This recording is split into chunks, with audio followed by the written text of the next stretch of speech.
All right, all right. Mic seems to be working. Hello, everyone. Special guest today is Mr. High Wanto. Has been on, I lost count actually. How many times have you been on? Like five, six times? Yeah, a few times. Yeah. A returning guest, always fun to talk to. Good friend. We shared some good times together. Lately, we're not flying together all that much, but maybe those times will return. Um, Yeah, for sure. Before the podcast, actually, we were talking about like the good old times against escalating entropy and so on. That was actually when the Rucker Post cartel kind of formed, right? When we were working together Yeah. and stuff. Good times. But the main reason why I was like, oh, I have to have High back on, obviously, he's running for CSM. I couldn't believe it when you put that out there. I was like, what? Why would High do that to himself? So we will talk about that.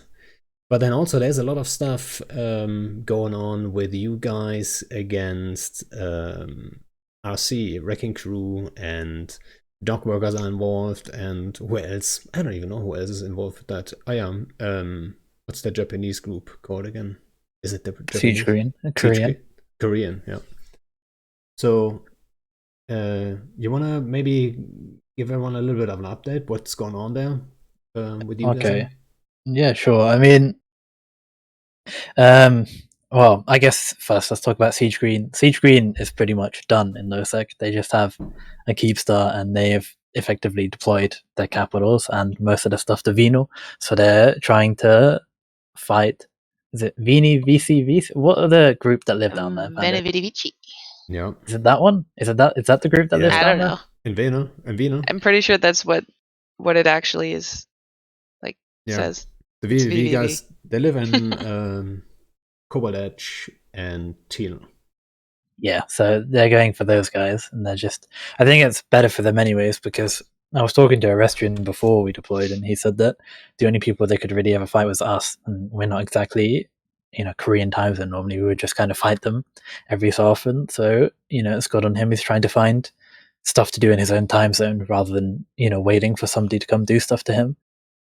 Um, then, in regards to Wrecking Crew, they stopped hitting us offensively after they fed lots of Max and then Cerberuses and then Vexors on our Fortizars, and then they waited for us to start hitting stuff. But they don't have anything down here apart from a Keepstar, and now a Titan costs more than a Keepstar. I don't think it's even worth hitting a Keepstar anymore. So, whatever. We started hitting dock worker stuff, which are their allies, and they have certain agreements with them, whatever. And they've been trying to fight us on those, but I think that stopped now as well because they won the first few engagements actually against us. They did very well. They used the citadels to their advantage, and when we would do capitals or carriers, whatever, they'd use Kikimoras and just defang us. Good old kikis. We adapted, I guess, and they've stopped trying, I guess, because I don't know why they haven't adapted back, but I guess we broke their back. But I find that really weird because I don't know why groups care about structures that much. Like especially these days, a Fortizar is worth 2 dreads, like, and it's low sec, so structures don't really matter. I But always had you that know, feeling though. Also, when it came to passes, if you think back about like fights, like an R64s or whatever, it usually wasn't like if you look at it from a like if you do the math, it was never worth it really to hit that stuff and risk all this stuff to really kill it. It's more of a pride thing, I think. And obviously, you have like certain advantages as a defender, right? But like, yeah. if you want to take a fight against these guys at some point, you might as well do it on your own citadel, right?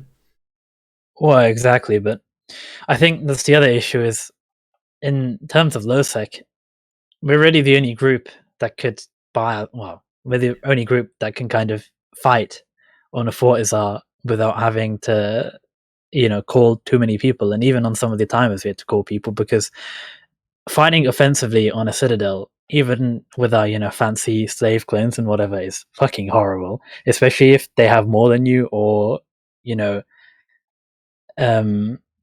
it's not very cost effective to bash dreads against them and whelp 5 apostles or 5 dreads, because that's 100 bill now these days. It's not great. So I think we just come across as very oppressive because we're the only group that can really attack citadels and be able to do it without dying.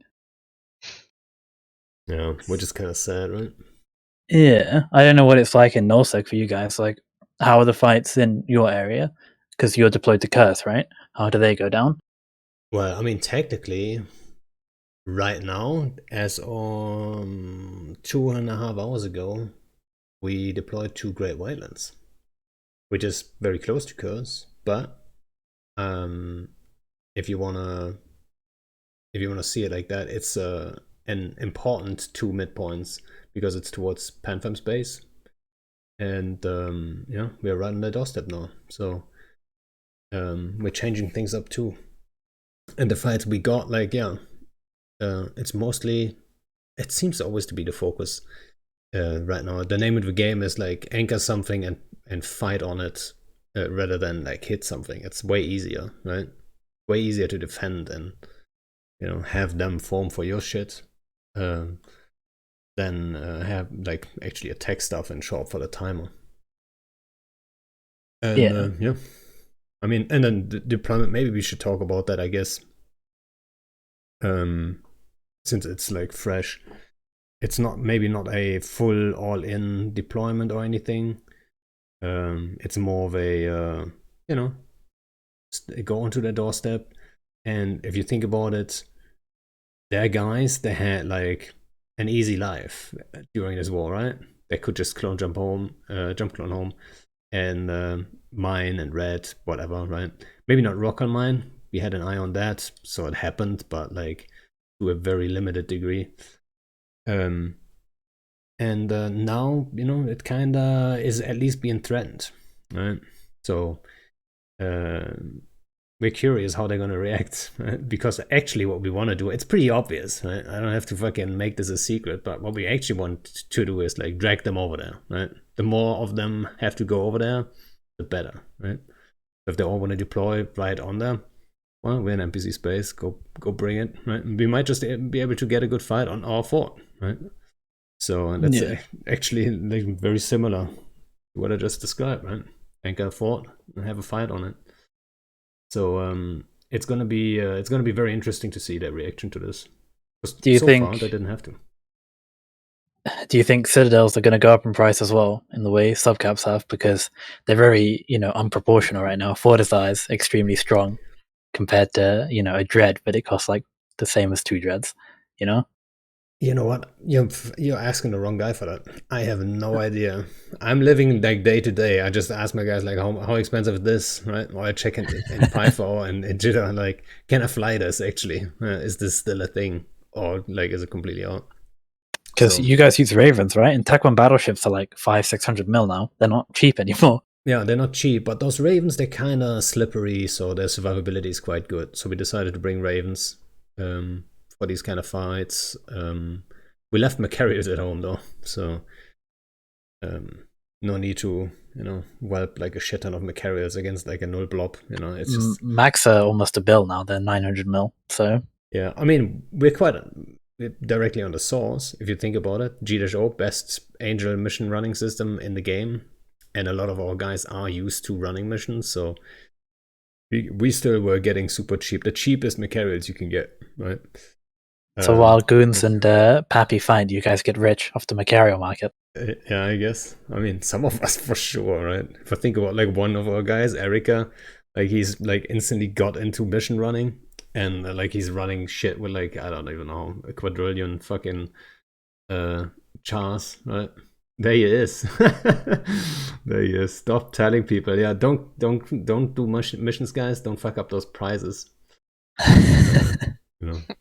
But I think Macarius are so popular still, you wouldn't even be able to really kill those prizes. Like you could drop it by 100 mil with a bigger group, but they're still very versatile, right? They're still Exactly. the best arty platform. Yeah, you guys use them too, or don't you?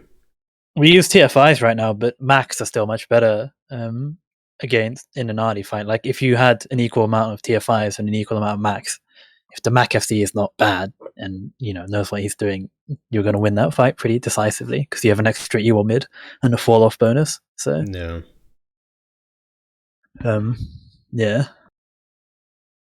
But yeah, that's what's going on in Init right now, at least today. They tried to make us clone jump back, which we kind of expected. Right? We had the move up announced, so hostiles formed big to hit hit 3-D. That's the one of the entry systems to the 1EQ constellation, and they were hitting the jammer and the jump bridge, but then for some reason I don't know why they just liked it and just jumped out again.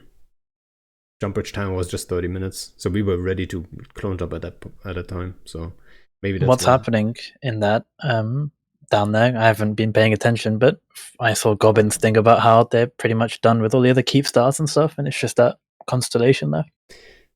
Yeah, if you wanna, it's pretty simple, right? There's two entries to the constellation, which is one is through the gate from T5 directly into 1DQ, and then one is the 3-D system, right? And they decided to just keep constantly jumping in there and in all kinds of time zones and make us form. And then you have some smaller fights there. I say smaller number wise, it's quite big, but ISK wise, what's dying, it's actually peanuts. If you compare that to a medium sized dread brawl. Someone wins by 10 bill, someone loses by 10 bill, and it kind of, it seems like a 50-50 kind of thing. Whatever. I could spin this into they didn't achieve anything in that constellation yet and call victory, but obviously it's a constant pressure kind of thing. So they only have to win once, right? So we'll see. So far, those fights were actually kind of fun, I have to say. And funny enough, the first couple of days there was a storm there, and the storm had the no cloaking stuff, right? It was an electrical storm, so nobody could use bombers and stuff, and it made for a little bit of a different situation actually, which I liked. But yeah, the storm is gone now. Why are the fights such low money? Even if it's I saw quite a bloody fight with Goons and Panfam, where Panfam lost 700 Feroxes and Goon lost some dreads. Yeah, I lost a dread too there. Well, it's why is it so low money? Tie-dye, right? Everything kicks off, boom, tie-dye kicks in, and then, the kill speed is just not high. I lost a dread in that fight too. I just took a dread, quickly slapped some fucking Horguns on there, jumped the gate and tried to blob some Feroxes, and I saw it. Maybe Headliner's watching. I saw Headliner lock me. I was like, nah, get out. And shortly after, two of the fleets actually locked me too. And then I killed a couple dreads. And now a couple dreads make up for a good battle report for sure. But I mean, everyone who was in a dread probably has a couple spare dreads there anyway, right? And I don't particularly care about the ISK at the end, so it hit the right guy in this case, I guess. Yeah, I mean, using Horde Dreads against Feroxes is extremely satisfying, seeing the damage, apply. It is nice, yes. I didn't have, but tie-dye, right? If there was no tie-dye, we could have killed so many of them with just those few Horde Dreads. But because there was tie-dye, everything took so long, and they have so much time to make those decisions, that the Horde Dreads effectively, I shot maybe 7-8 targets and killed them. And then I died. So it's whatever. I'm not sure if it was worth it, even bringing dreads into those numbers, right? I mean, no, because you're just going to die really quickly, but who cares? You had fun. Yeah. Shot some stuff, whatever. Yeah, it was alright. When do I get the chance to use a Horde Dread, really? Right? As an FC? It's rare. There is that one situation where I'm not FCing, I don't have to target call, I'm not the backup guy either, and the situation calls for Horde Dreads, and you can be effective, and all these things have to get together for me to actually use a Horde Dread. Right? I'm sure like you have the similar experience. You probably never use a hard red because No, but did you yeah, ever use a Horde Titan, Panda? Because Horde Titans were so fun because they were I so did overpowered. for like 5 times or so. My Titan is always like in a weird forward staging situation usually. Getting bumped by NC Dot and almost dying. Mm-hmm. I told that story last time actually. Did you listen to that or what? Or was it last time? Oh, I told it on stream, I think. On yeah, when we tackled some rockers the other day. I think I watched it live. You watched it live, me getting bumped? Yeah, I think so. Maybe, yeah. I forgot actually how that info got to Bonga back then. Because Bonga pinged me, and he got it from some random channel or so. And it might have been you guys actually saying that. I forgot actually where that came from. I already can't remember what happened. I just remember seeing it happen. Yeah. You were so close. Dude, I had the shakes. Like, that's the only time I remember ever having the shakes. Like, I was so nervous. And you watch that ticker go down, like 5 seconds, 4 seconds, 3 seconds, and you're flying out of tether. The tether's already red, right, for a couple seconds. Yeah. Oh my god, was that close? It was just worse because you just got that Titan and it was crowdsourced. It wasn't just like you bought it. That would have been the most embarrassing loss ever. Apart from Darkshine's dying in F17, that was pretty embarrassing. It was all his fault. The other Titans got out and he boated into bubbles and died. F7C, yeah. Yeah. That was a good fight. That's a very good fight. Over a pause, to come back to what we talked about earlier, right? Over one R64, all this shit like unfolded with like super caps and dreads and like I don't even know about I think we lost the Titan and a bunch of caps and a bunch of subs. And the A score was still even, like around about even, like plus minus 10 bill or so. Like I think 160 to 160 bill or some shit. Yeah. And over one pause. Like why, right? I think it's kind of crazy because you get 4 bill a month or whatever. You used to get like 5 bill from a Dispro, 4 bill from a Prometheum or Neomoon, but it was more that allure of the passive income or whatever just made it a valuable target, and then people would have fights over it because you got a fair amount out of it, and it wasn't so much effort to do it because on fighting on a POS, you didn't have to have a bomb launcher and all these really strong anti-capital weapons and tether. It was way more simple. It was different, yeah. Exactly. Like an example of a fight, we were fighting dock workers quite early on. I think it was one of the initial timers. They had like 40 nightmares. We had a similar number of TFIs, but because it's their own Fortizar, we were kind of tanking, and then but the bomb damage, like if you're eating bombs again and again and again, you kind of can't sit there for very long and kind of try and break them and plink them in the same way they are, because you all just get really low and then you kind of just have to warp off and then come back. But then you lose momentum, and then it gives people time to bring extra stuff, like a micro jump destroyer fleet came in and we just couldn't stay there anymore. Like it's pretty horrible to fight on a Citadel with equal numbers. Yeah, it is. I mean, that's always what I keep telling people whenever they want to talk about like the rage eviction and stuff like this. People don't understand. You have to field an entire subcap fleet. That's 200 plus people.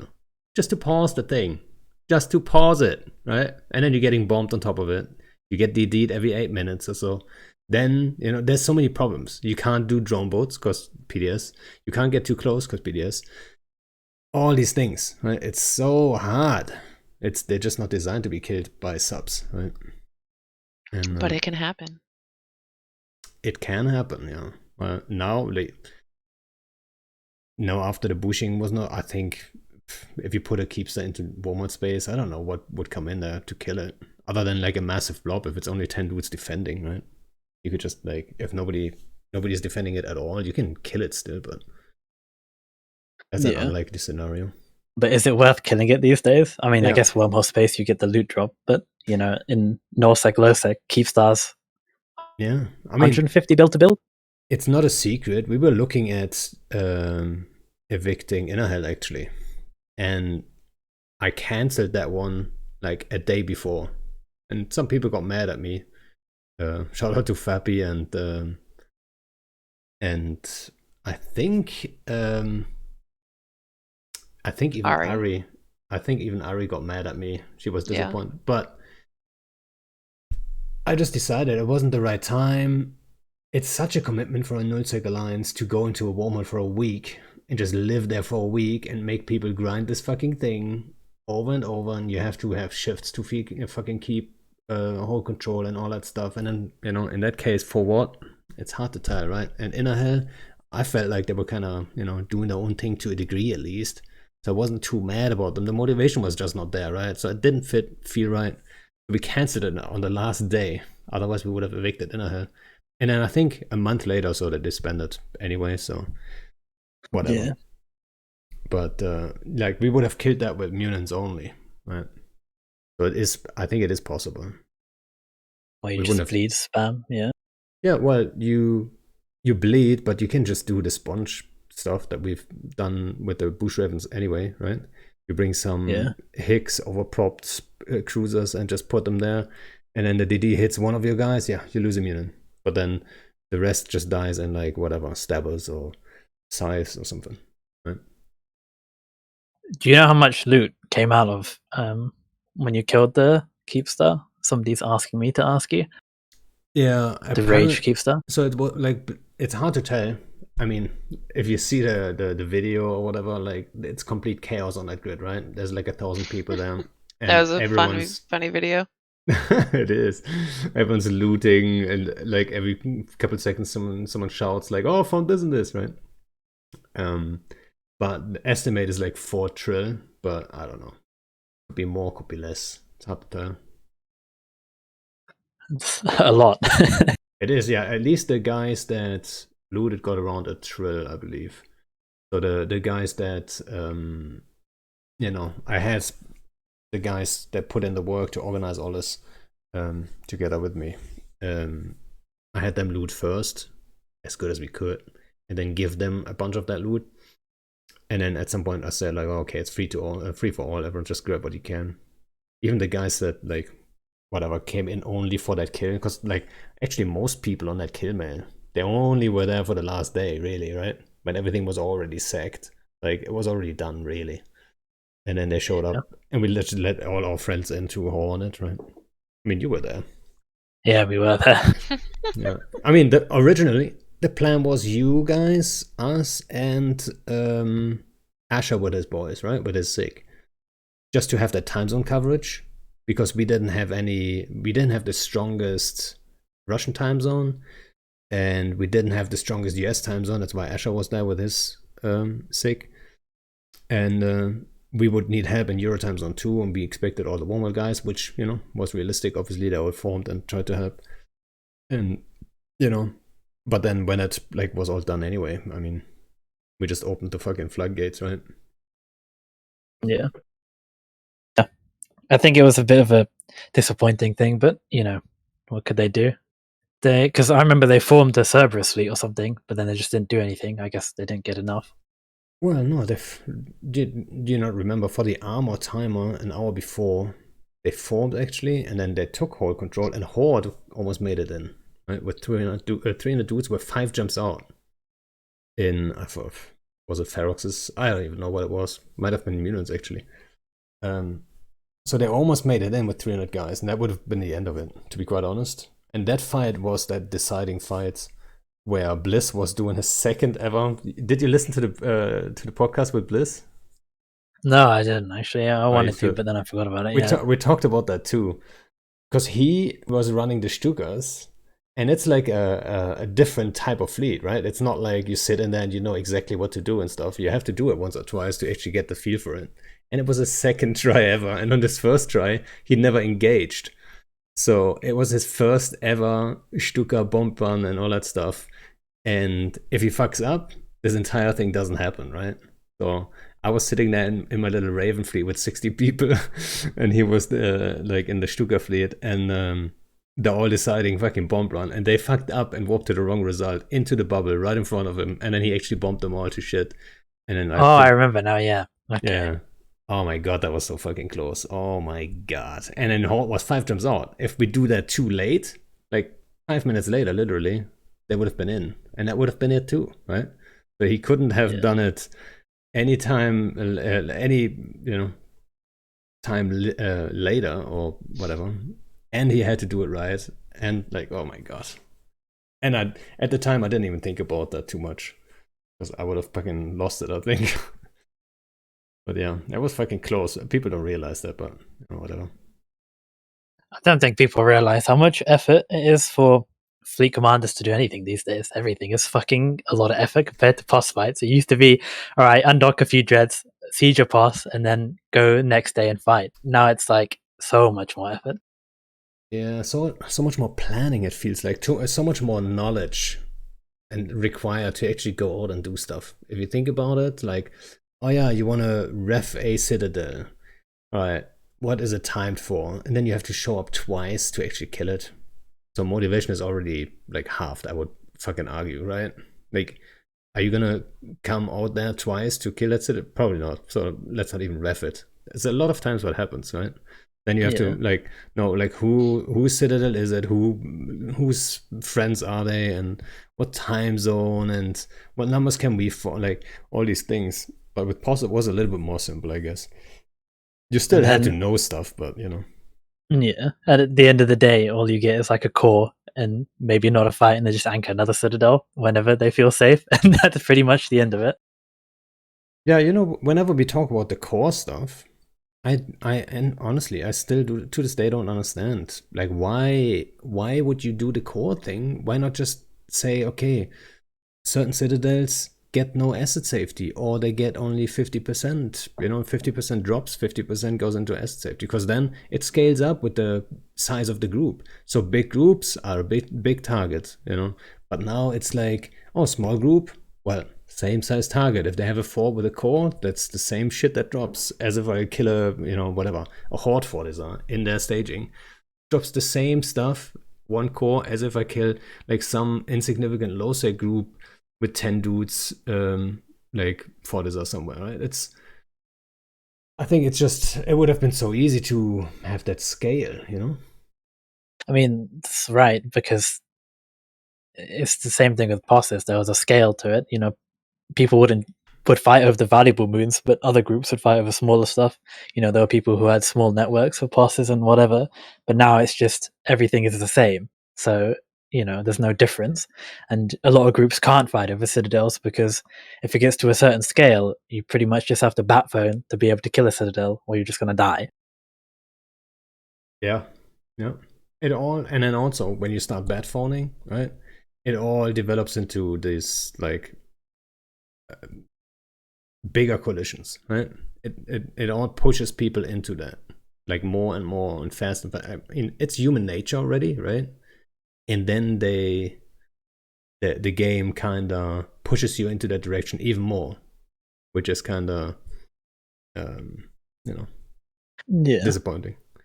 I think the mineral nerf kind of has done that again because, like, by nerfing the minerals now, when everyone's had Voracles for fucking ages and stuff like that, like, big alliances have massive caches of stuff. Like, even we have, a fair amount of capitals. But if you want to try and make a group now and caps and subs cost this much, and you're at a massive disadvantage because you're going to have to try and do it when everything's really fucking expensive. And if they're going to nerf Voracles, then it's probably going to go up even more. And now you're having to contest with groups that have, established caches of stuff. And it's not like if you have 3 dreads on field, another group's only going to drop 3. They're going to drop whatever the fuck they want to drop because they don't want to lose caps. So, it's hard for smaller and mid-scale groups to kind of grow if, in this current climate, in my opinion anyways. Yeah. I also saw in chat, Erica just asked, you literally have people sitting in high sec suicide ganking things for 100 mil K-mil or even less. I always thought, I don't know much about the ganking business, to be quite honest. Like, I mean, I know the basics like everyone does, but do we need this in the game? Do we need ganking in the game, high sec ganking? It's also a different scale, it's not ganking and citadel bashing are 2 very different things. You have to form a fleet to go bash your fortizar, whereas ganking you can do by yourself. I'm sure if people could do this shit by themselves and make 3 billion-esque, bashing a citadel, it wouldn't be that bad. But it's a commitment. It's not like it's easy as ganking. Ganking's pretty fucking easy. It's not hard. Yeah, High sec ganking. Yeah, but honestly, what's the advantage of having high sec ganking actually in the game? I'm not To sure teach those new bros a lesson. I mean, it's not about the new bro. It's also about jump fader stuff, and people are gonna say oh, there's some advanced ganking going on here, right? There is new bros suffer from it too, for sure. Yeah, I don't someone give me a good argument for why high sec ganking is actually a thing and not removed. Why? How would you remove it though? Should you fit your officer fit golem freely? Yeah, why not? It doesn't fucking bother me. Honestly. I kind of want to know what being a new player is like in the current game, because when I started, it was way fucking different. There was a lot more going on, first of all, and you had alliances like Eve Uni and stuff like that that would do fleets for more for fun. Whereas now the new pro alliances like Brave and Horde, you join and then you get into a 10% tie-dye fight, which I don't think is the best introduction to the game. I don't know what it's like to join Horde at early stages, but I'm assuming just because of their fleets that it's kind of that gameplay, which probably isn't that fun for a newer player. I say this constantly in this show, but I think you can't take one thing and then say it is or it isn't fun for a new player, because everybody's playing for different reasons. That's just like people saying that ratting is bullshit and it's not fun, but there are people out there that think ratting is great and mining and stuff like that. There's plenty of people in nullsec that think that the 10% tie-dye fights where you're fighting thousands of people versus thousands of people is the greatest thing ever and the greatest aspect of the game. So I think for a new player, it's not necessarily detrimental to them. I think part of it is allowing them to come in and be part of this big community, and I don't know why I say it is a big community. Be part of this big group fighting, and as a new player going into a 10% tie-dye fight, I wasn't sitting there oh man, this 10% tie-dye sucks. I was fuck yeah, I'm fighting with 400 other people on my team on this grid against all of these other people, and this is the coolest thing I've ever done. And yeah, I guess it's not until a couple years in you're oh, fucking tie-dye. I've seen this. Yeah, it's not fun anymore. Yeah, but I mean, I keep saying that nowadays too, because that came up in Corp actually.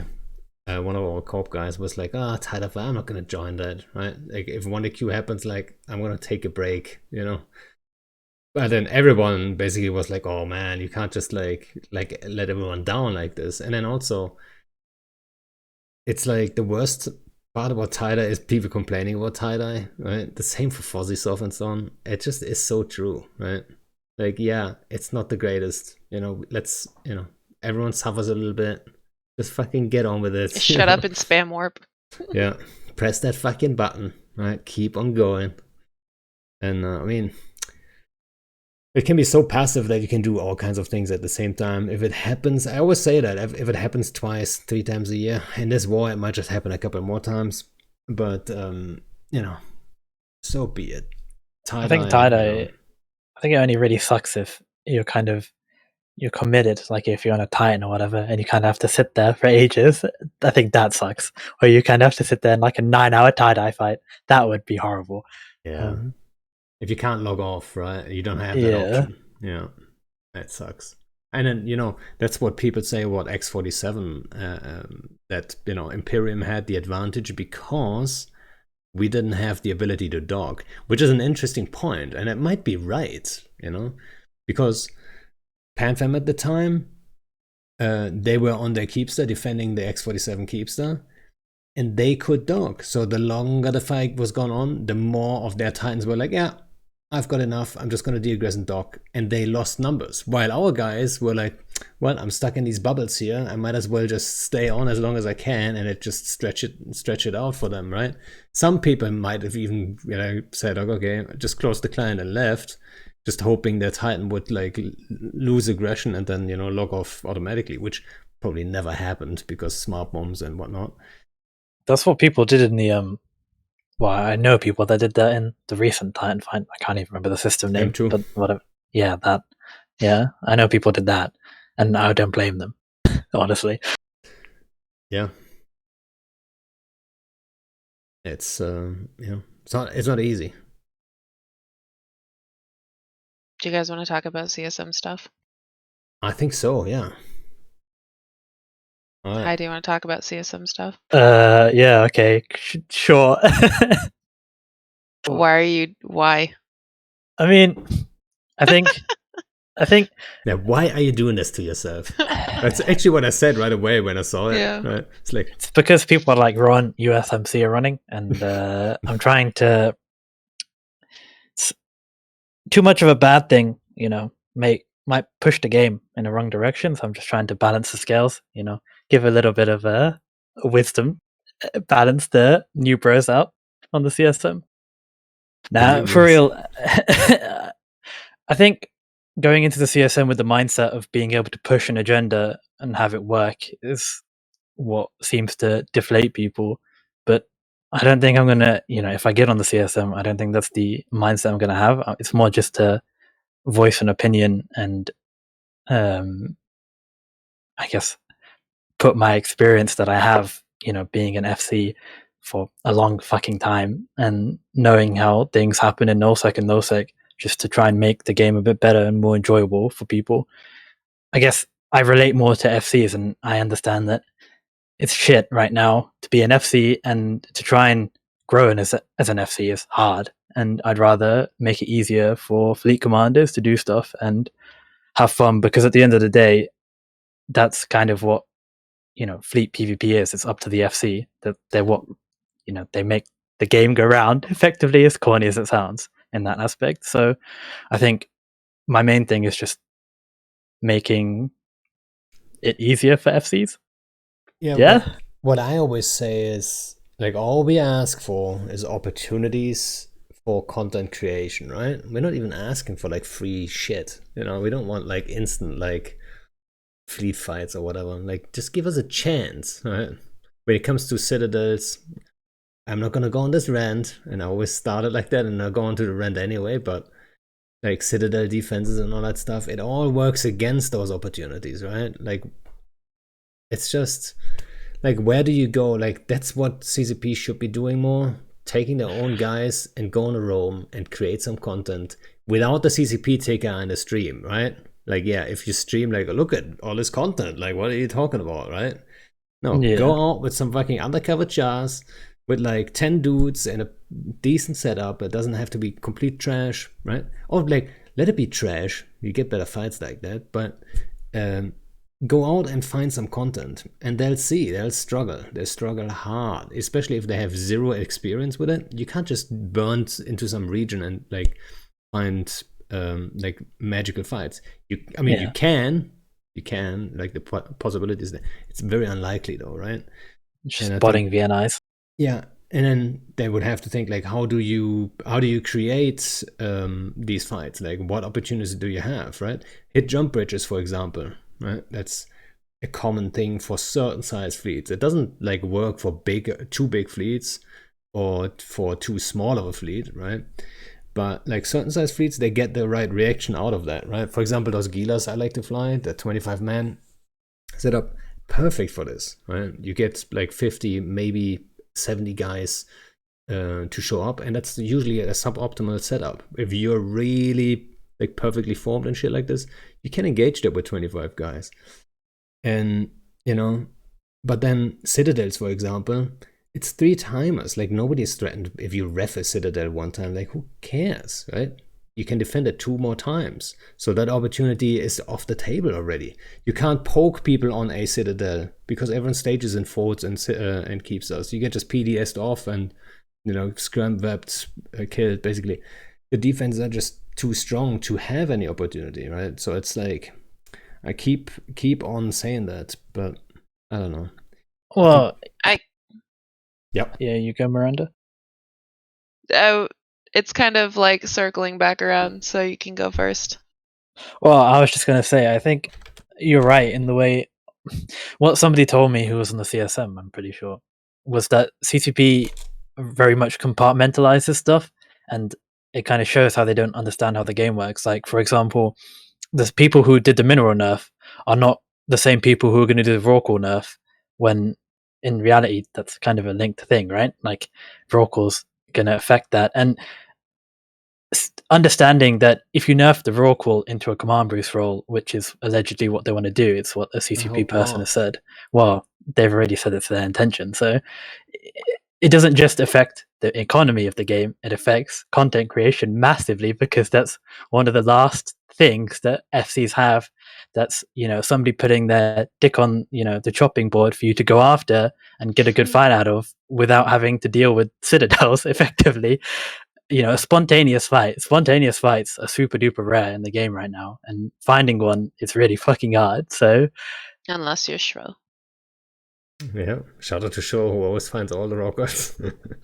yeah, well, there you go. Once that's gone, I don't know what the fuck a lot of people are going to do, because it's not just, you know, big fleets that get fights out of Rorquals. You know, smaller groups get nice dunks out of them. You know, it's Yeah. a big part of the game right now. And it's not I think necessarily and it's not necessarily about the rocket itself. Sometimes you tackle a rocket knowing you can't even kill it. Like, how many times did that happen to us? Like, we had like a Soul Freaks, T3Ds, whatever. We just tackle it to kill then the direction, right? There's a couple of guys. They're gonna form 100 people to kill our 10 dudes. They're gonna form something fast, try to push us off so they don't have to form, right? And then that's an opportunity. Like, that's all I'm asking. Sometimes you get dunked right away. Tough shit. You had your opportunity, you didn't take it, right? But that's like coming back to that point, right? Like, all we ask for is like opportunities here and there. And if you remove all of that, dude, like, how am I supposed to entertain all the guys, right? Like, it's impossible. And, you know, it's kind of a cascade effect. If you do that, FCs get burnt out, they get bored, they quit, and then you basically have a member base. Because all groups are these days. I'm pretty sure this game would be dead if it wasn't for the community, effectively, because this game is pretty boring a lot of the time, especially these days. And it's down to a few people normally in most groups to make things happen. And if they can't make the things happen, people are just going to get bored, and then it's not very good for the game. And I don't think the game is in an amazing state. I know people say that, you know, there are a lot of people who think that citadels aren't that bad, and They don't understand. They do not understand. yeah, I don't think they played. You know, people, lots of, I think, I can't remember who, but somebody was saying to me that they preferred the game after Citadels than before Citadels, and they didn't like bosses. But it's a perspective, I guess, to understand it from an FC's point of view, and they're basically what makes the game work. So I think we should be making their lives easier than harder. Yeah, I mean, people listening to that will probably say like, "Oh yeah, hi, he's an FC. Obviously, he thinks he's the shit." Like, and he's just pushing FC things. You know what I mean? But I'm, what are you gonna do, right? That's your perspective too, right? I mean, yeah, of course. Yeah. Sorry, Miranda. I was just gonna say, like, you know, the first point that you brought up was interesting, where you talk about like going into the CSM and wanting to have like a specific platform versus just going into it to give your knowledge base and your perspective on things. And I feel like that's something that, I don't know if it's just like with the whole like election process that's happened with the CSM, that's kind of developed the need to have an official platform. But I feel like having a platform and going in with a list of like things I want to change is completely unrealistic in the first place, because I don't know, like, I've only been around for a few CSM rotations, but like how many people on the CSM have actually implemented a change that they said they wanted to implement on their platform. How many CSM players actually have the influence to implement a change? I don't even think that, like, that's not even the purpose of the CSM. Literally, Yeah. the purpose of the CSM isn't to go into it and say these are the things that need to be changed about the game. The purpose of the CSM is to provide the skill base and the knowledge base that this members of CCP can't or don't have the time to develop, because while some people are sitting here playing the game 18 hours a day, they have to work. So it's impossible for them to develop the skill base that people who ideally would be the people on the CSM are able to develop. I 100% agree. I think that's a point that's also like overlooked quickly, is like, what do you expect the CCP guys, like the actual devs, what level of expertise in the game do you expect them to have? Like, do you think some dev that never played Eve before joins CCP, is like assigned to Eve? You think he's coming home from work and then plays Eve for the next 8 hours, then goes to Fuck bed? no. Like, that's not happening. And this game isn't some fucking League of Legends where you figure out the basics within a day and then you build on that skill. I mean, the basics, I'm He's saying. never played League of Legends, by the way, for everybody Oh, now, just it's not listening to him say complicated, that you guys. learn after a day and you're good to go. But anyway, continue. No, wait a second. The basics of League of Legends. You have 3 lanes and you have 5 heroes and you walk there and your job is to fucking push in the castle, right? So the basics you can learn on one day. You know, like exactly like Okay, chess. Eve You can learn the Online, basics on a day. you get in ship and you kill other person. Oh, basics complete in 20 seconds. Well, I mean, I guess. Right. Okay. I'll take that point back. You get that one. Continue. I hope everyone understood, though, that I was trying to say Eve is so complex that you can't just figure it out like on one area and then expect, to be like an expert and not, do massive mistakes, right? Because everything, as Hai said earlier, everything is kind of connected, right? Rock art and minerals, very connected, right? Citadels, very connected with rock art, with minerals, with like everything production wise in like on several layers, right? But I don't want to go on a Citadel rant, but like, it's the fucking elephant in the room. It really is. Everybody take a Citadels. drink every time you say that you're not going to rant about Citadels. Everyone has to take a drink whenever I say Citadels, but come on, it's less risky, it's cheaper, it's easier, it's like everything, right? Yeah, raw cards help too, but yeah. I also probably have a different perspective from most of the CSM because they're normally nullsec leaders or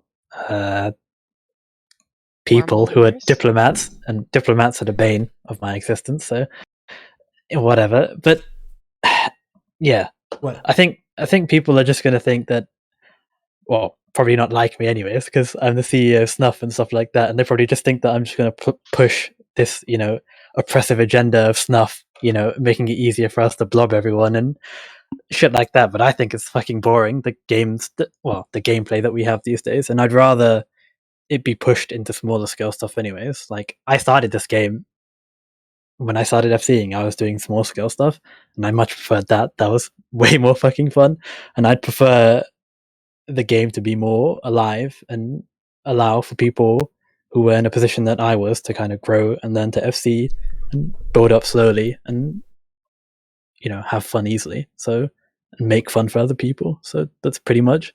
But as I said, I'm not going to push anything. I'm just going to see what happens. If I do get on the CSM, I'm just going to give my opinion. Someone's just asking, what are you talking about? Since like massive host from Jebby. What's up, Jebby? And from talking the stations earlier also. I didn't want to interrupt the conversation at that point. We're talking about basic CCP CSM stuff, right? Because Lord High of the Snuffles is running for CSM. And yeah.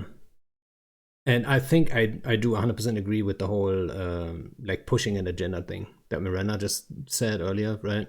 Like, that's not how CSM works. That's not how it should work, right? A lot of times, I think the situation is CCP shows you a certain change they want to make, and then you either be an expert in that area and you can just say, okay, this is good, this is bad, or whatever, right?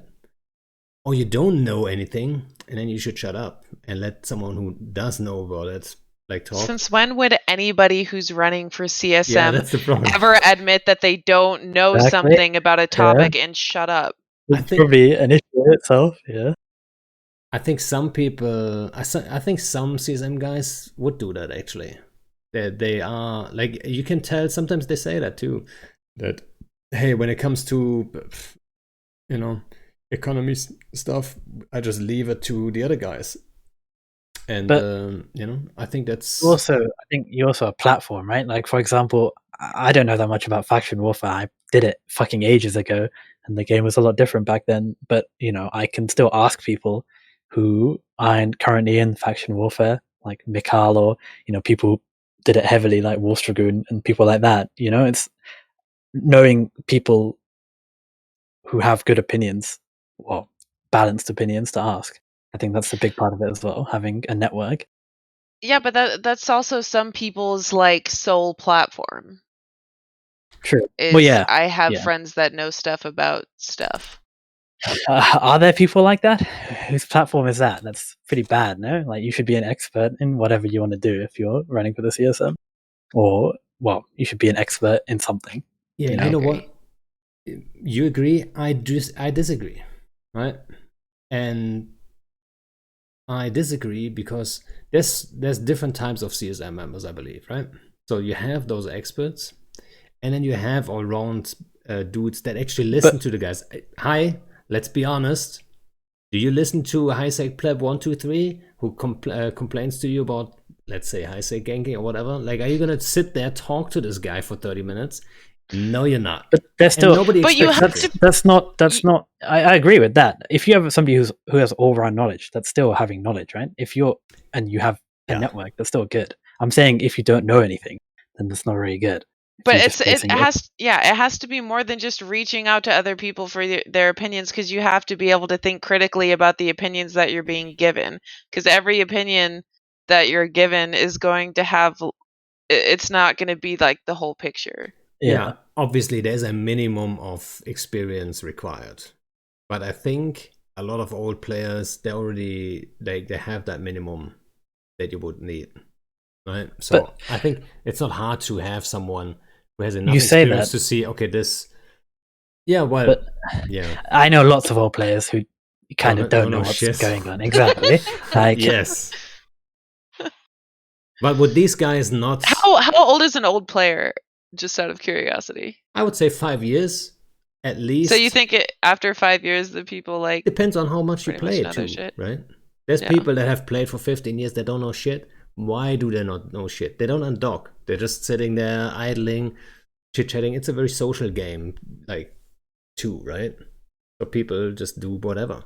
Like, if you never undock, like, Orbit and obviously- havens and press F. Yeah, like, if you only do the same shit over and over, like, yeah, if you're a high-sec miner for 15 years, you're not gonna know much, right? You're But going to know a someone lot who- about high sec mining. Well, yes, that might be true, right? So if you need that high sec mining expert, then you know he's the man. But in general, if you're 5 years in the game and you've been playing, let's not say daily, but like 5-6 times a week for like at least 2-3 hours, you know, over that time, and you have been seeking out content, for example, right? 2-3 hours of actually undocking and doing shit, right? Then I would say there's an all-round like knowledge base there that you know could qualify you to, you know, at least look at people's opinions and say, okay, this is good stuff, this is bad stuff. I'm not saying this guy would be an expert and should be questioned about shit and make decisions, like big decisions, but bringing like basic ideas to CCP's attention, yeah, he would qualify for that for sure. Why not? well, I mean, that's probably, you know, a good point anyways, is that it's a sandbox and somebody's good idea is probably going to be something horrible for somebody else, right? Like, Yeah, of course. there's never going to be a perfect fix for somebody else, right? Like, Yeah, of course. there's never going to be a perfect fix for anything, and I think people need to understand that as well. That some things aren't going to be great for some people, but it's more about the majority. And I think as long as there's a balanced opinion coming across the CCP, that's probably a good thing, right? You know, they know different opinions that are, as long as they're good opinions, you know, like there's experience behind them, just not made up or bad, you know, wrong. You know what I mean? As long as they're knowledgeable people, I think that's a good thing. So Yeah, and then I mean, so there's different styles to CSM, like, and you're gonna be like, if I would guess, you're gonna be the guy in the room that if anything FC wise, content creation wise comes up, you can instantly answer it. You can instantly say with confidence, like, this is good, this is bad, and this is why it's good or bad, right? And I think Willy has enough knowledge to be that guy too when it comes to FCing in general. I'm not sure about like seeking out content. I'm not sure how much he like goes out and, you know, hunt stuff or like hit stuff for content. I think it has been a couple of years since he had to be in that position, but you know, having one really content focused FC on the CSM is very important. And I'm not sure, besides Willy, is there another FC? well, Gobbins used to FC. Gobbins is on there. Apparently. I think Gobbins is a really creative guy. And he has a lot of ideas, and he's like talking to people openly, like, you know, he's open for suggestions and all that stuff. But he's also not the content seeking type, I think. I'd say. I don't know. I don't know who does anything anymore. So you think that the CSM members should be content seeking types? No, not all of them. But having one guy on there, like I, who can speak from that point of view is very important. Because content creation is key. Because obviously it's a sandbox, and CCP says like, well, we create the sandbox, you do the content part, right? So I think there's a shit ton of different types of content in Eve though, and I think that like some people, when they say content creation, tend to think of one specific type of content creation, which is PvP. But Well, yes. Well, that's what we're talking about here. Yeah, yes. yeah. I should have been. You're right. You're 100% right. I should have been more precise with what I say. Right. I'll have you know, Miranda, I have done a lot of PvE in my time. A lot. So, like faction warfare. Dude, I've done faction warfare. I've done relic sites, data sites, DD sites. I've done anomalies. I've done mining in Rorquals, mining in barges. I've been all over the place. Okay. Adventures. Level 4 missions. All right. I've done it all. And now that makes me sad because I've played this game for too long. Don't be sad about it.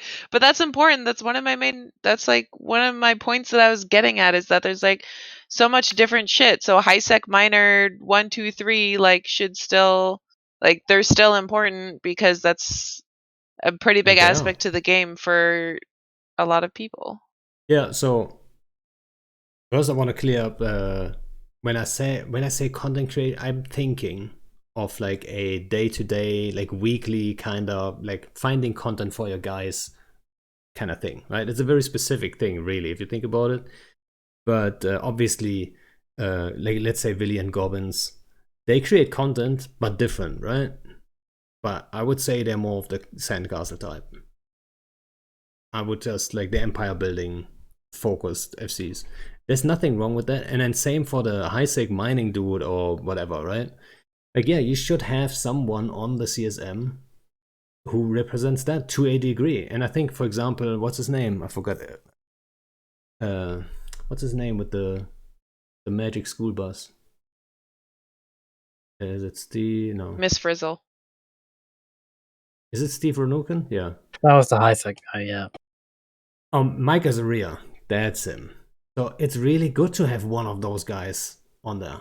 Like, you need a guy like Mike Azaria on there. You need a guy like High on there. You need a guy like Gobbins or Willy on there. You don't necessarily need both of them, but hey, they're both gonna get elected. Surprise, surprise. You know, you need one. We really need a one good guy- economy dude right now that really understands the One- EVE economy and the implications of stuff now that they're doing all of this. What the fuck's the word? Might be too late.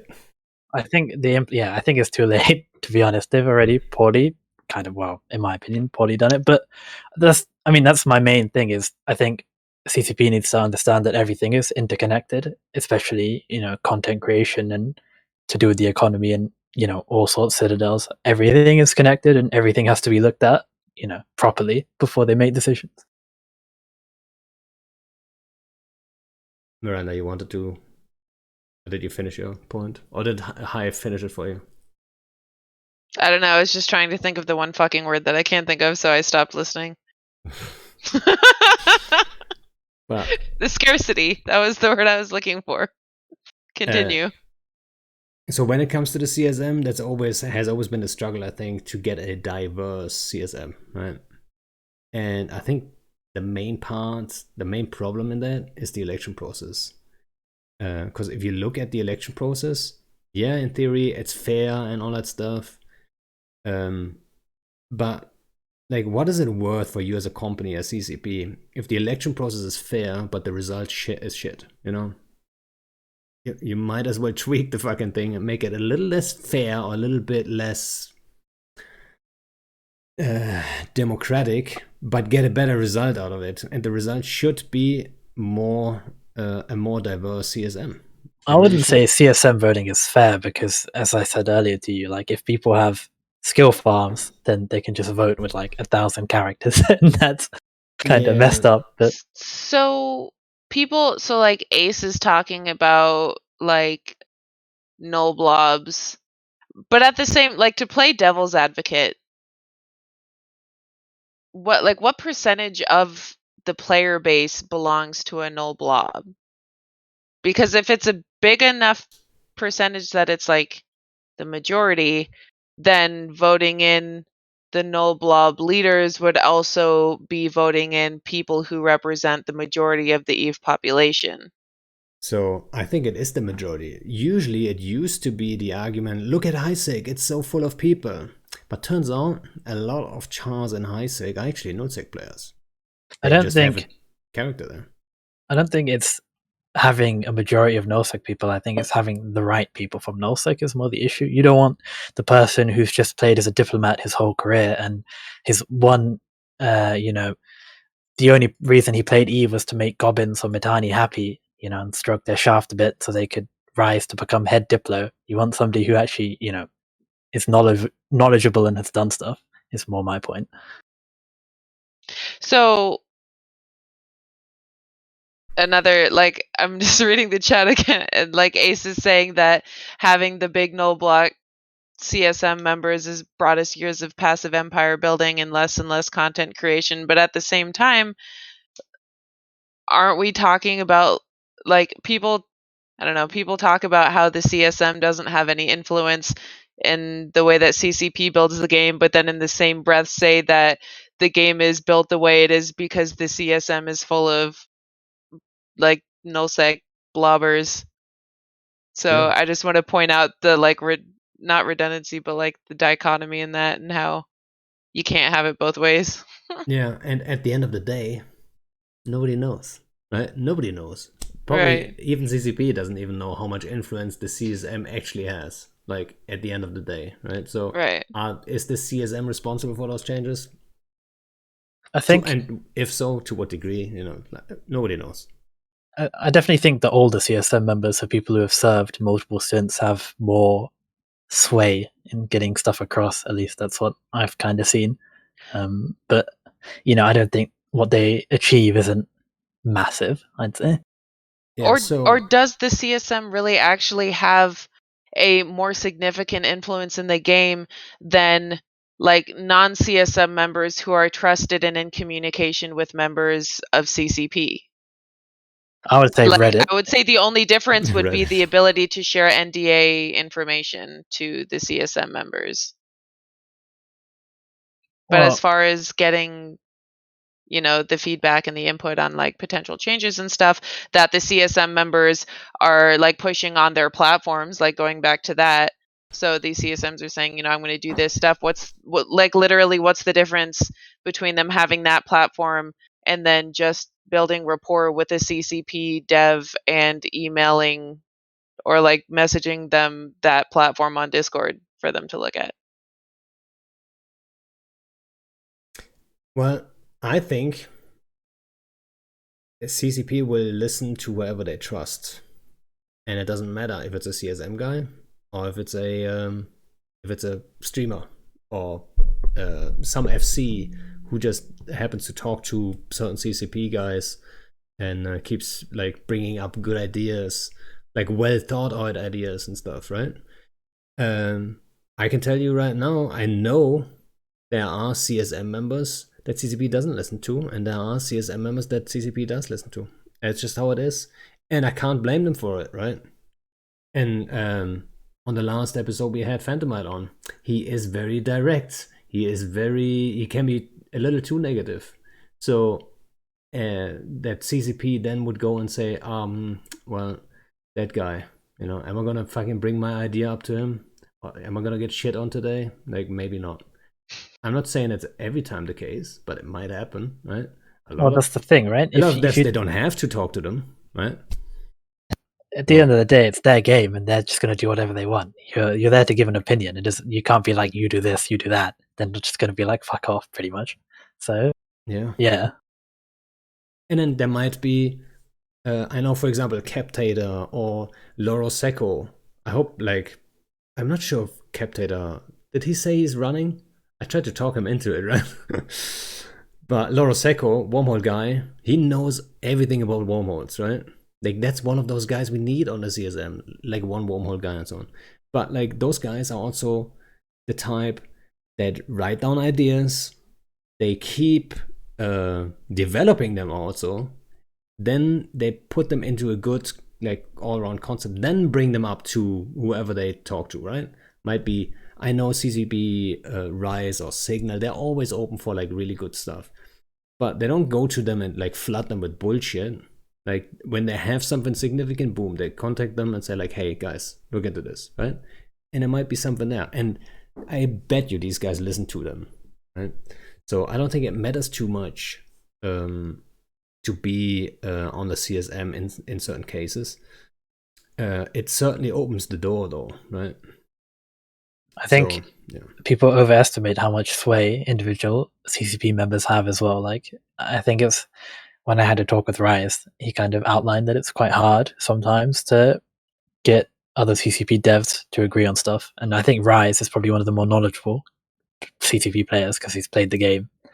Well, it was a while ago, and I think he's playing recently again. So, but he said it was quite hard to get them to agree on things. So that's another issue, internally in CCP probably. I think not only like getting them to agree on things, but with the way that they're structured and how they have the different teams that are working on things, like even just in my job when we have like different sections working on stuff, it's extremely hard to get everybody together and moving in one direction and have that level of communication to make sure everybody's paddling in the same direction in the boat. So I think having all of these different teams on CCP that are all working on things separately, to then have them come together and be able to not only agree on a direction forward based on all of their different departments, but to be able to actually like successfully implement that and to have it work and be the direction that the player base mostly agrees to and not fuck up other stuff is just like, I don't know. That's a lot to fucking ask for. Yeah, it's not easy. And I'm sure even the guys that constantly only complain, they should also be aware that it's not as easy, right? It's not like you make a Reddit post like, we should be doing this, and then the next day some magical like, all right, let's do it. Yeah, exactly. Done. Yeah. Hey, I just wrote this code last night. Should be fine. And so Sphere says like they've had 18 years to fix their comms internally, but they have, those people haven't been there for 18 years. When you have a game that has constant turnover of employees, there's like constant disconnection. There's constant train up. There's a lack of continuity between the people, as like we very famously seen in Code. And so it's not a matter of them having 18 years. It's a matter of how long has like the oldest member of CCP been there? I don't know if Well, people know, but would be Hilma himself, I guess, 18 well, yeah. years, right? Yeah, but like, I mean, he's not just communicating with himself. So I guess whoever the second longest CCP member has been there, He's also a bad example because if he probably wants something done, he can probably get it done because he just does it. Yeah, exactly. He's the boss. So Yeah, but yeah, I think there's a lot more that goes into it than just like CCP's been around for 18 years. It's a little bit more in depth than that. The army Yeah. has been around for hundreds of years, and I can tell you that the internal communication is fucking garbage. So, wow, you're leaking military secrets. yeah. It's the people, right? What are you Yeah. gonna do? People will do people things. Includes mistakes, includes shit communication and drama and all the above, right? Yeah, It's good just communication is ego. what makes the team work. That's why the Rekbas cartel was so successful. Yeah. Yeah. So coming back to the agenda thing, right? I think one of the reasons why people always look for that Legacy some candidate has like an agenda is just like they want to see what mindset he has, right? So you have to base your opinion on something. Like if you don't put anything out there, like how is anyone supposed to know if you're kind of the guy he wants to be if you're represented by? going in the direction that they want. So if you had an agenda, what would it be? Would it be passive moons? It would be on the list, right? The thing is there's no one thing you can do to make the game good again, and I think it's kind of something that people have to understand. Like bringing passive moons back is one thing, but with so many fucking issues, like if I could do anything I wanted, I'd probably start with citadels and just remove the bomb launcher. You got and my then vote. yes, You got my vote right there. Okay, Panda, if I wanted your vote, my agenda would be remove the TTT. That'd probably give me a lot of votes. Remove the bush cap. No, that's that. It's fine. I trust it. I can live without that. It's fine. Fix citadels. I only cry remove every now and then. Damage cap from small citadels. Get rid of Hodreds. Bring back station games. I don't think. I mean, now Hodreds are fine. Because now bring a Hodred, right? It's like 10 bill or whatever. Expensive, yeah. Like, holy bring shit. a Hodred. Yeah, bring it. I don't think bringing passive moons back is the thing, because I think too many people like mining moons now. There needs to be something which is not a citadel that people can fight over, and it has to have some reward.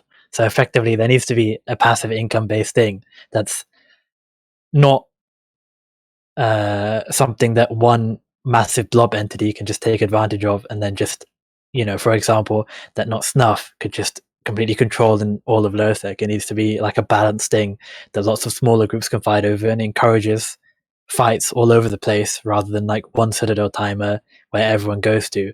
It's a hard thing to kind of think off the top of your head, but something like that, I guess, is what's needed.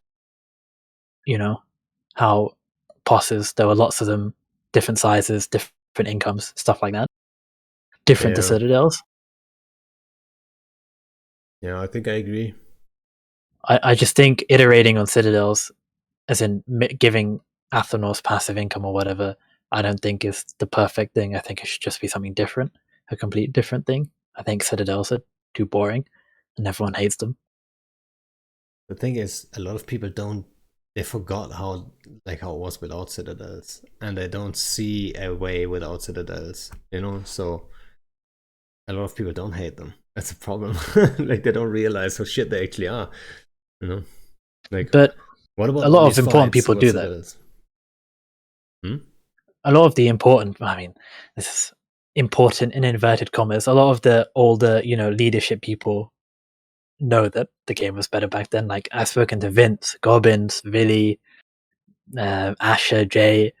Actually, probably not Jay. I don't know. I've spoken to a lot of people, and I don't think any of them have ever said, I prefer the game now, right?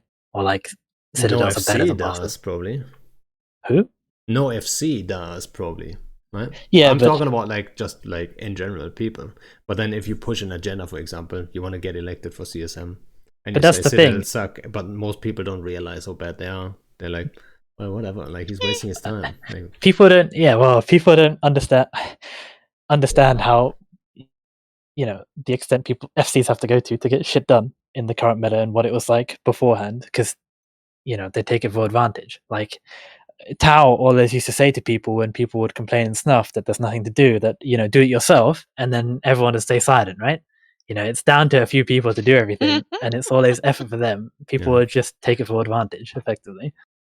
So of course they're not going to know if they've never done it for themselves.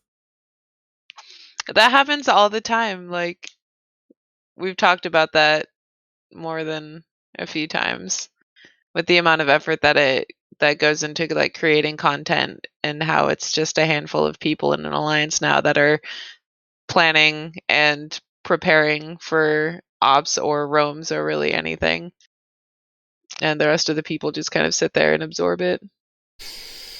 Yeah. Which is like, I'm not complaining, right? I love doing the stuff. So like, if I don't have to compete with too many other guys for the time slots and shit, I'm happy. Well, once again, it circles back to different aspects of content creation in the game. For some people, like, the part of the game that they enjoy is what you do, and planning the ops and figuring out new stuff to do and like blah blah blah. That's not the type of EVE content that many other people enjoy, hence nobody else wanting to step up and do it. Yeah. Yeah, true. And then if nothing happens, all those lazy people leave because they don't want to do it for themselves. Yeah, all Exactly. the people that prefer the content creation of, let me absorb your content creation like a sponge. Like me personally, I love just going on roams. I'll map wormholes for you and stuff, but like, if I had to sit and plan all this shit and like seed doctrines and stuff, I'd be like, nah, I'll go play Overwatch instead. Yeah.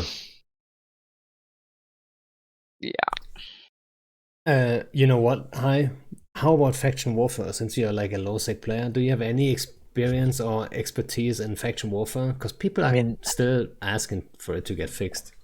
I don't think CCP gives a shit about low sec, which is pretty sad, because I mean, I say that as a sweeping statement, but it's just kind of from what I've heard, especially recently as well. It's kind of their secondary objective.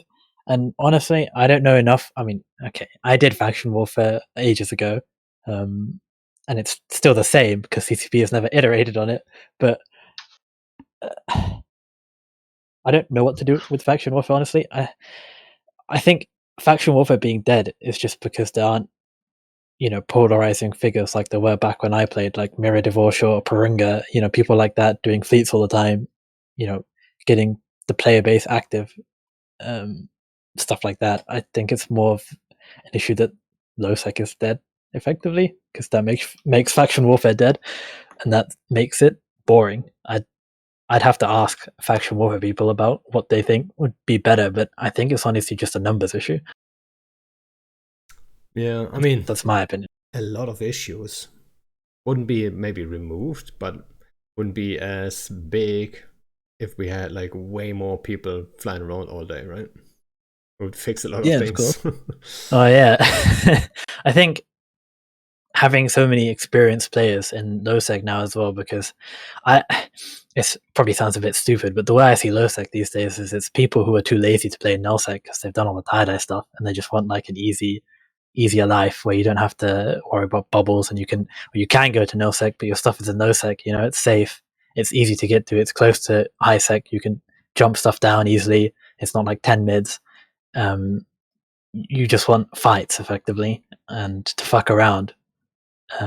So it's kind of higher skilled people. Whereas back in my day, faction warfare, there was loads of lower skilled people, dotting around having fun, which I'm not sure why that stopped. Probably because I'm not sure why. I guess there's less people doing stuff, less going on. Yeah. Yeah. All right. I think we're almost at an hour and a half. If anyone has any good questions, especially for high, for like CSM stuff or so, right? If you want to have a look at him, a closer look, maybe he's your candidate. Put him in there. Let me look on my list. I like what could be done for more diverse CSM. We kind of touched on that. What about what makes you different from the rest of the CSM? In 3 words or less. In 3 words or less, I'm Pando's friend. Well, yeah, I'm friends with some of them though. Okay, Panda. Thanks for ruining it. I mean, I guess I'm. How am I different from the rest of the CSM? I'm too German. I'm sorry. What I learned in boating school today is. Yeah, I've played the game in a different way to probably most of them. I'm not an empire builder. I'm more of somebody who knocks people's empires down. I guess it's more of just I have an special. Well, okay, my area of expertise is just FCing pretty much, and I'm just gonna try and give an opinion in that effectively. Whereas most nullsec people is empire building, and although they have a FC experience, it's very much one style of FCing, which is kind of M+1 blobbing. Yeah, I think it's pretty much what I said earlier, like constant content creation. Like it's a different type, right? Like you said, like the sandcastle, empire building FC style, it's represented, right? But the daily or weekly like content creation, like what can we do next? Move around, kind of like. I think that's the difference in FC style for sure. Yeah. Oh, that made me think as well. You know how you were saying about how the CSM voting is seen as equal and stuff.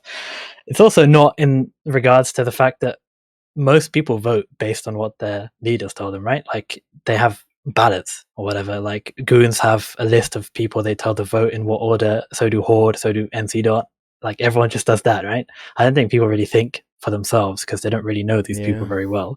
So I want to say to that though, you can't blame them too much, because a lot of times what happens is people vote for who they trust, and if they don't know anyone else, then maybe dude number one. If dude number one then says, "Hey, vote for me," and then put dude number two and dude number three on the list after me, they're like, "Yeah, I trust this guy," and they put that's what I'm saying in that order. Yeah.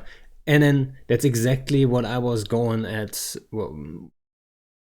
the beginning, actually, when I said like it's designed to be fair, but maybe it should be a little less democratic in that sense, or like a little. I wouldn't even say it's less democratic, but if dude number one gets elected and he was number one on your ballot, why would your vote trickle down? Why would your vote trickle down? Your dude is elected. Be happy. Move on, right? If your dude doesn't get elected, yeah, it should trickle down, right? And that's where it's just so easy, so much easier for big blocks to get maximum vote efficiency, right?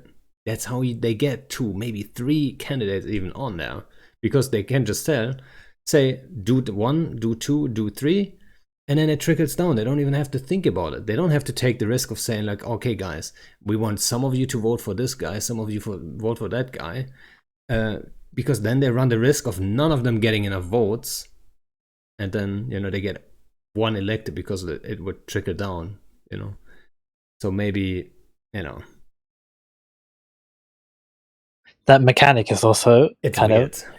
Yeah, I'm also worried that if I don't get in, I've also stolen votes from like Phantomite, and then there's just no low sec representative effectively, and that's gonna also be quite sad. That happened to the Woma guys, right? Exuki and and Laurel. They split the votes.